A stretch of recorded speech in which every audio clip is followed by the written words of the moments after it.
Hello mga Lods! Hello mga Lodi! Mas maganda kayo sa umagang ito.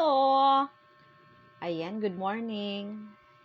Maaga ako nag-prepare ng breakfast namin at kung makikita nyo sa video, feeling nakakaluwag ako today kasi tingnan nyo naman ang aking breakfast. Itsurang pananghalian na siya. Ayan. Anyway, maaga talaga ako nagluto ngayon kasi may pasok sa trabaho yung asawa ko, may pasok sa eskwela yung anak ko. Gusto ko sa umaga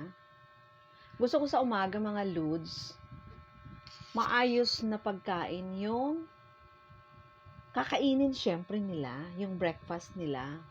Kasi nga papasok sa eskwela. Dapat pagpapasok sa eskwela, maayos na pagkain yung kakainin nila, dahil gusto natin yung anak natin active na mag-participate sa eskwela. Kasi pag walang laman, yung tiyan, malamang, wala rin siyang kakayahan na ipasok sa utak niya kung ano yung pinag-aaralan. Empty stomach, empty naman yung kanyang brain. Ayan, empty stomach, empty brain yung mangyayari. At walang magandang grade na maiuwi sa atin ang ating mga anak. Diba?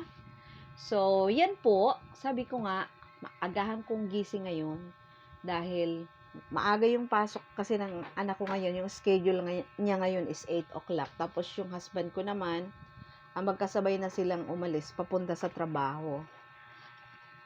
Sabi ko, agahan ko yung gising para maaga silang makapag-almusal. Maaga din silang makakaalis. Bakit? Mahirap na kasi pag naiipit sa traffic. Malamang, mahuli sa eskwela, mahuli sa trabaho. Kaya ako pagkagising ko lang, sabi ko, anak, kailangan mo na ring mag-asikaso. Bumangon ka na, minom ka na muna ng tubig, tapos, maya-maya, sabi ko, maligo ka na, at pagkaligo mo, mag-breakfast ka na. So, yun ang ginagawa ko, lalo pag umaga yung schedule ng anak ko, kasi yung anak ko naman is college na. Pero alam nyo ba, yung mga college student, yung mga anak natin, kahit nasa college na, iwan ko ba, asikasuhin pa din sila. Siguro bibihira yung hindi na nagpapaasikaso sa mga magulang. Pero ako noon, nako, elementary pa lang, ako na yung nagpiprepare ng aking almusal. Hindi ko na inaasa sa aking nanay at tatay.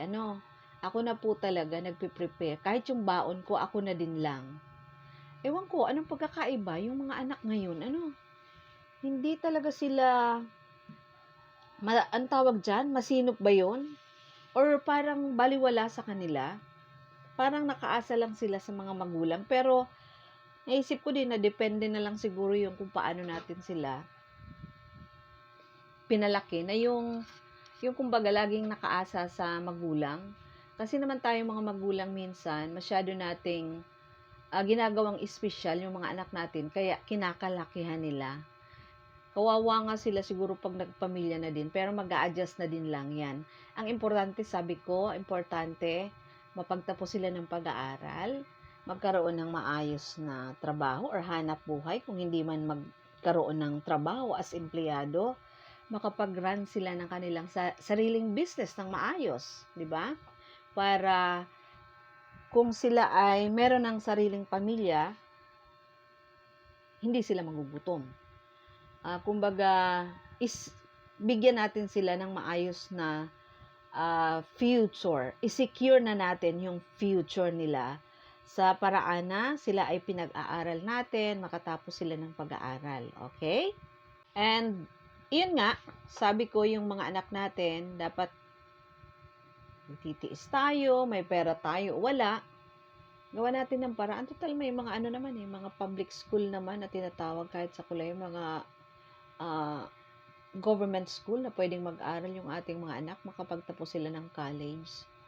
So, hindi naman imposible na yung mga anak natin. Yun na nga lang, kung merong mga anak na talagang ayaw nilang pagtapos ng pag-aaral. Kasi meron ding mga batang ganun. Anyway, yun din, sabi ko nga, kung maayos na pagkain ang binibigay natin sa ating mga anak pagpapasok sa school, dapat ganun din sa mga tatay na magtatrabaho para naman makapag-perform sila na maayos sa kanilang trabaho, 'di ba? Kasi kung gutom yung tatay, malamang pagdating sa opisina, hindi magiging maayos ang trabaho. Baka mapapagalitan siya ng kanyang boss or baka maiinis sa kanya yung kanyang mga katrabaho, 'di ba? So dapat maayos na pagkain ang ating ibibigay or kahit naman yung mga nanay, Pero alam niyo ba kadalasan, pag ang nanay may trabaho, siya pa rin yung nagpe-prepare ng pagkain, Ilan kayang mga tatay sa ngayon, sa tingin niyo sila yung nagpe-prepare ng pagkain? Kahit sila yung nagtatrabaho din. Ako kasi, pag ako may trabaho, ako pa din yung nagpe-prepare ng pagkain. Minsan nafe-feel ko nga na parang injustice sa sarili ko. Pero wala tayong magagawa. Kasi yun ang obligasyon ng mga nanay.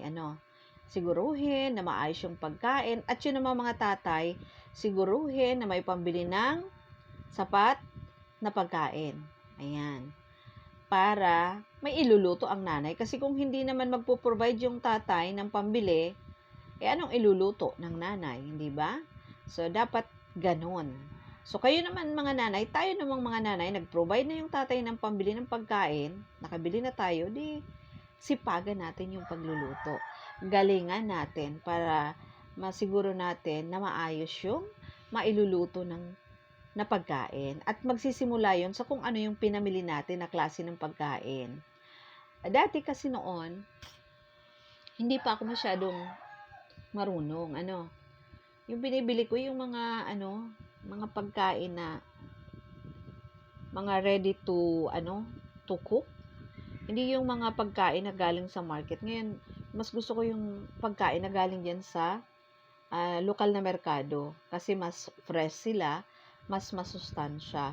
Dati kami noon, naku po, yung punong-puno yung postcard pag namimili kami. Pero, yun yung klase ng mga pagkain na kung tawagin ng mga health conscious is naman anya yan, mga walang saysay na pagkain. Ayan. So mabuti na lang natutunan ko din na pumili at kumbaga nalaman ko kung saan ako dapat mamili ng maayos na mga mailuluto. And iyan ay sa lokal na merkado natin. Kasi doon natin mabibili yung mga preskong gulay, preskong karne, preskong isda. Ayan. So, mahaba-haba na ang ating kwentuhan, mga Lods. Sana, ngayong umagang ito, nakapag-breakfast na din kayo. Kasi ako nakapag-breakfast na. Sumabay akong kumain doon sa aking mag-ama. Sila naman, ayun, nakaalis na maaga sa school. Papunta ng school at papunta ng trabaho. At ako naman, eto sa bahay, marami po akong aasikasuhin. So, yan lang mga Lods, mga Lodi ko, mga Lods na tuloy. Mga Lodi ko, yan lang ngayong umaga. Sana maging produktibo yung araw natin ngayon para naman maging satisfied tayo pagdating ng gabi. Kasi yun talaga yung gusto natin. Lahat tayo nag-i-aim na maging maayos yung maghapon natin at masasabi natin kung gabi na bago tayo matulog na, thank you Lord sa napakagandang biyayang ibinigay mo sa akin at sa aking mga mahal sa buhay ngayong araw na ito.